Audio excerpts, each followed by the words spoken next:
Assalamualaikum warahmatullahi wabarakatuh. Senang sekali jumpa kembali dengan Wahyudi AS.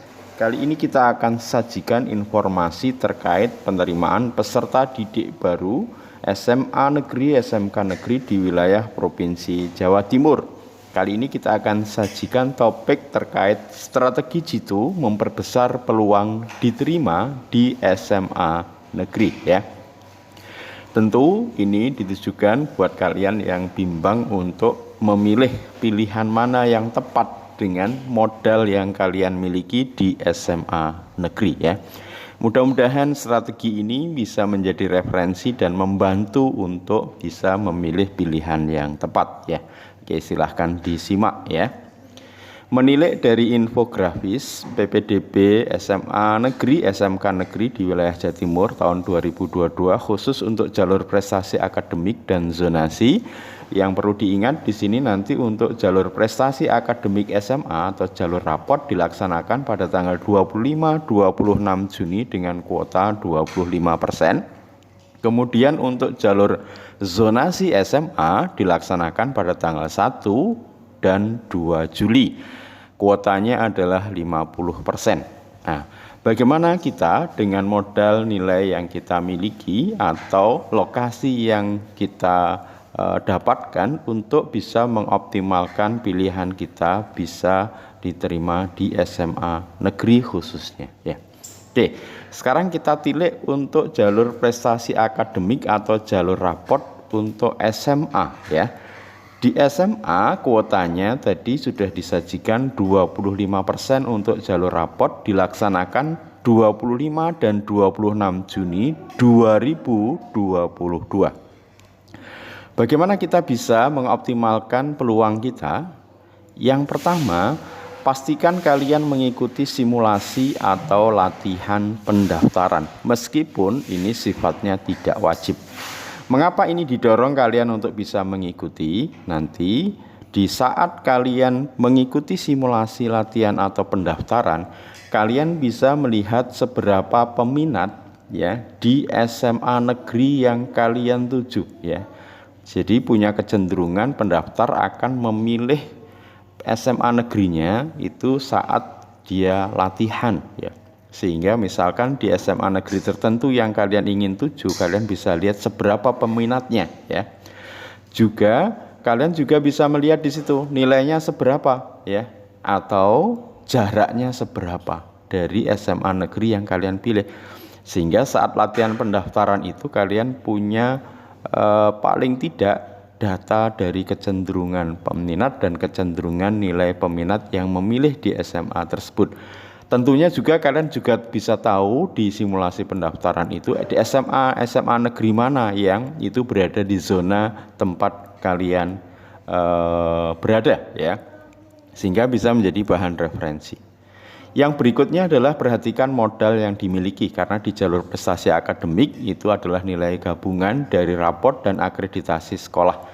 Tentu kalian ketika mengikuti simulasi atau latihan pendaftaran, kalian sudah akan tahu berapa modal nilai gabungan kalian ya. Sehingga ini bisa menjadi bahan untuk nanti di pilihan mana yang bisa kalian lakukan ya. Yang berikutnya adalah untuk menentukan pilihan yang pertama. Tentu pilihan pertama ini pilih SMA negeri yang paling kalian harapkan, di mana kalian bisa sekolah di SMA negeri. Jadi sekali lagi untuk pilihan pertama, karena kalian punya 3 pilihan ya. Artinya memilih 1 boleh, memilih 2 boleh, memilih 3 boleh. Maka kalau kalian pilih 3-tiganya, disarankan pilihan yang pertama pilih SMA negeri yang paling kalian harapkan untuk kalian pilih ya. Setelah itu untuk di pilihan kedua, kalian bisa memilih SMA negeri yang relatif masih kalian harapkan. Artinya secara mungkin di masyarakat cukup baik ya SMA itu. Dan meskipun nanti kalau kalian tidak diterima di pilihan pertama, di pilihan kedua itu kalaupun kalian masuki, kalian masih srek untuk bisa masuk. Maka tempatkan itu di pilihan yang kedua. Tentu yang pilihan ketiga atau pilihan terakhir, kalau memang kalian ingin masuk di SMA negeri, nanti dari data-data kalian amati di simulasi atau latihan pendaftaran, pilihlah SMA negeri yang relatif paling rendah keketatannya. Dilihat dari mana? Ya dilihat dari distribusi nilai dari para peminat-peminat yang lain yang ikut di simulasi pendaftaran ya. Nah, itu tentu akan memperbesar peluang kalian dalam mengoptimalkan jalur prestasi akademik atau jalur raport. Dan tentunya nanti saat pendaftaran diharapkan agar kalian bisa melihat peta pemilih juga, pilihlah di hari yang kedua, yaitu di tanggal 26 Juni. Sehingga kalian sudah tahu data-data yang masuk real pendaftar saat itu, yang di SMA negeri yang kalian harapkan pilih, kira-kira kalian masih punya peluang atau tidak ya. Oke. Sekarang bagaimana untuk mengoptimalkan di jalur zonasi ya. Ingat, jalur zonasi untuk SMA negeri itu kuotanya 50%. Pelaksanaannya tanggal 1 dan 2 Juli 2022 ya. Nah, sama ya, pastikan mengikuti simulasi atau latihan pendaftaran. Tujuannya adalah bisa melihat kecenderungan peminat, di mana di situ akan terlihat jarak dari pemilih peminat ya, karena ini yang diadu di jalur zonasi itu adalah jarak dari domisili ketika kalian ngambil PIN ke sekolah yang dituju. Nah, sehingga nanti dengan melihat jarak yang kalian miliki dan kecenderungan peminat, maka kalian bisa melihat atau mengukur kira-kira peluangnya di mana ya. Tentu modalnya nanti jarak ya, jarak tempat tinggal ke sekolah yang dituju.